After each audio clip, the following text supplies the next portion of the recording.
Chapter 3, Bounce Light. Let's talk a bit more about bounce light or reflections. Again, I think this is probably the most important thing I'll discuss in this DVD, so pay attention to this chapter. If light did not bounce, the world would be a very dark place. For one, we need light to bounce for it to even enter our eyes.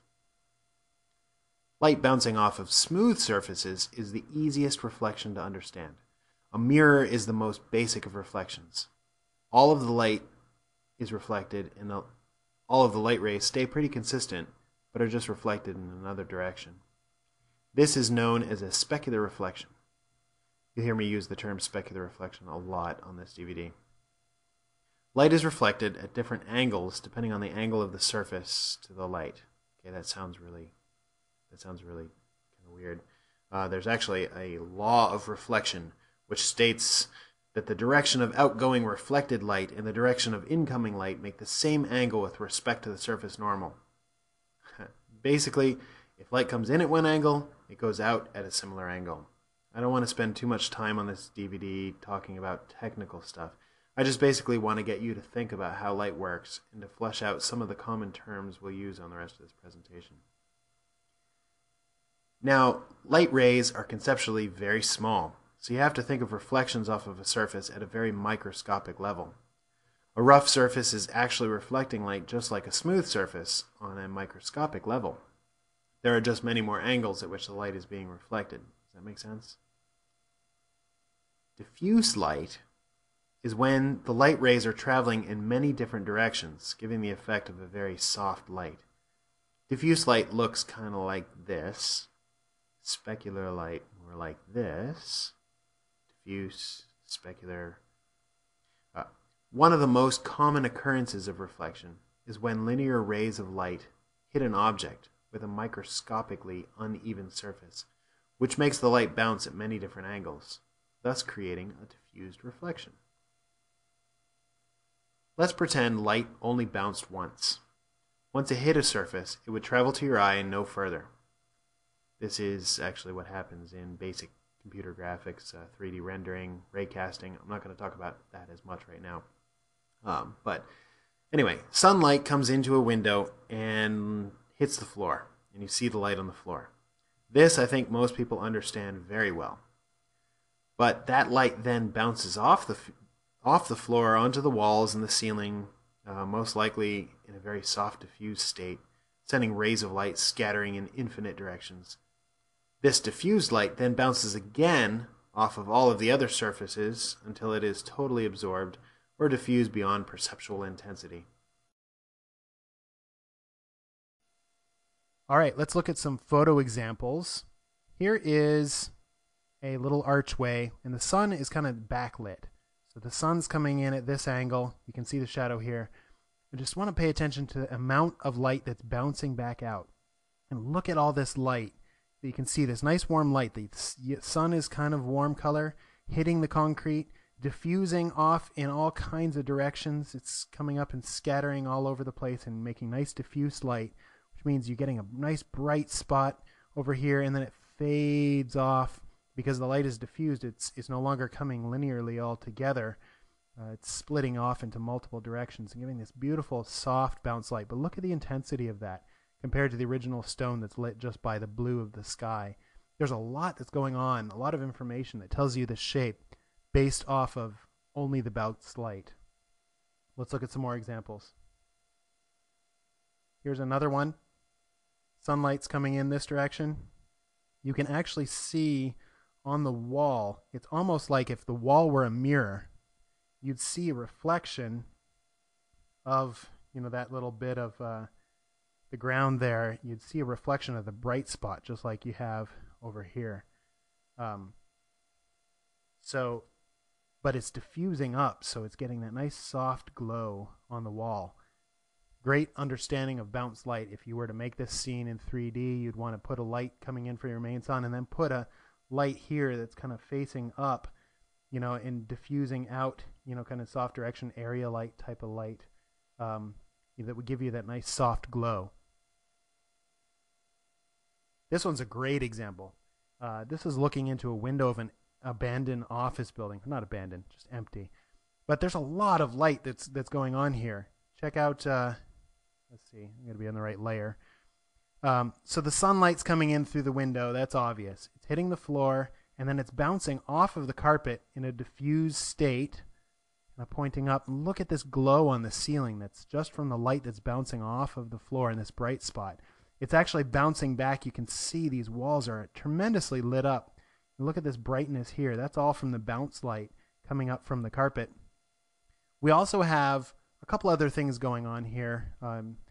There's the blue of the sky outside that's coming in. If you notice kind of the blue and slightly cool colors on the walls, from the blue of the sky providing another light source. So there's the direct sunlight, then there's the already diffused blue sky because light is coming from, right on the horizon and from the top of the sky and down. It's already diffused light coming in at multiple different angles. Bounce light from outside kind of coming up and hitting the ceiling. That's what these, this little spot here that you see on the ceiling is from the light that's bouncing off the ground back up outside the window. The cool light, you can see back all the way through here. There's a lot of complexity. There's the sunlight that's hitting right here. Look at that area. It's just amazing to see the light bouncing in. So there's a lot of information on a very simple setup of what the light is doing, but it really gives you a sense of the depth in the space. All right. This one's really cool. It's in an old World War II military bunker. There's this kind of little slit window that goes around. So again, there's two sets of light that's coming in. There's the direct sunlight that's hitting the wall, and you can see, it's very hot. Then there's the blue of the sky that's coming in that's already diffused. So the sunlight itself gives this very harsh shadow, but the blue of the sky is already diffused, so you're getting this very soft kind of shadow, but you can actually see somewhat of a shadow line here from where the blue of the sky is kind of shining in and filling in the room. Then there's the bounce light. So if you look at kind of this area, you can see the light hitting the floor, diffusing off the floor up onto the walls. And again, notice that the diffused light has an extreme fall off. The sunlight came all the way from the sun to hit this building, and stayed pretty linearly. But then when it hits the ground and diffuses off, that bounce light falls off really quickly. By the time you get up here, there still is light that's hitting up here, and there's light that's hitting down at the bottom of the stairs. But look at how much that falls off. I love the way the light just kind of bounces down. You can see each, step, and it really gives you a sense of the geometry. If you look here, we're actually getting somewhat of a mix. It's a specular reflection and a diffuse reflection. You're seeing almost like if the floor was a mirror, you'd see a very crisp line, just like, we have going on the top here. You'd see it here, but the floor is dirty and gritty and scratched up enough that you're just getting a mix of a diffuse and specular reflection where you can sort of see the reflection in there, but it's getting kind of blurred. So the line between diffuse and specular reflections is very subtle. But I think this is a good example. Let's look at one more. All right, this one's awesome. So you're right out in the sun. It's not an interior, it's an exterior now. So the majority of the light is coming from the blue of the sky. So that's why we get so much of this cool light on the front of the building.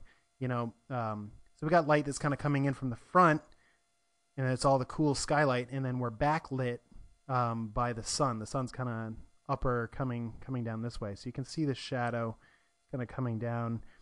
But look at all of the detail. The sun is so hot. My camera is compensating. It's like almost pure white right here. But look at all the bounce light. Even looking at this step, you'd put a light kind of bouncing back up. You can see it's diffusing off, has a real soft shadow, but look at the difference of tone. There's, a bunch of bright white light, right below camera here. And look at all of this color. Look at all the warmth that the sun is picking up when bouncing off the concrete. Versus back here, it's pretty cool because there's not as much bounce light.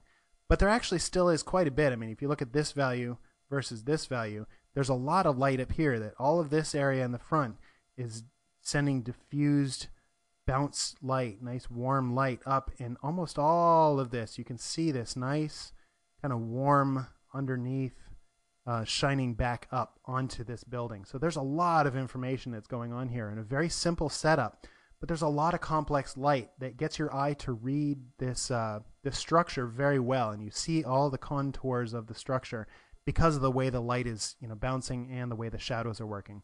The next chapter we're going to talk about shadows, and I might bring this image back up. All right, so looking at photos and looking at the real world is a great way to gain an understanding of how light bounces. I want to state one more little thing here. There's something called a specular highlight, which is just the bright points of light. The brightest reflections, are the most seen. The sun tends to give the brightest, since the sun is a very bright source. So, in this photo here, there's the pumpkin. Here's a little specular highlight of the sun. So it's a specular reflection of the brightest light source. You'll hear me say in other points when we're doing different stuff, specular highlights or specular reflections. All right, so to sum up this chapter, there's two kinds of light that bounces, two types of light reflections. There's specular reflections and diffuse reflections. Hopefully I've discussed this enough that you've got it pounded into your head. Let's do a little bit really quickly, a little bit of practical application. Here's a painting.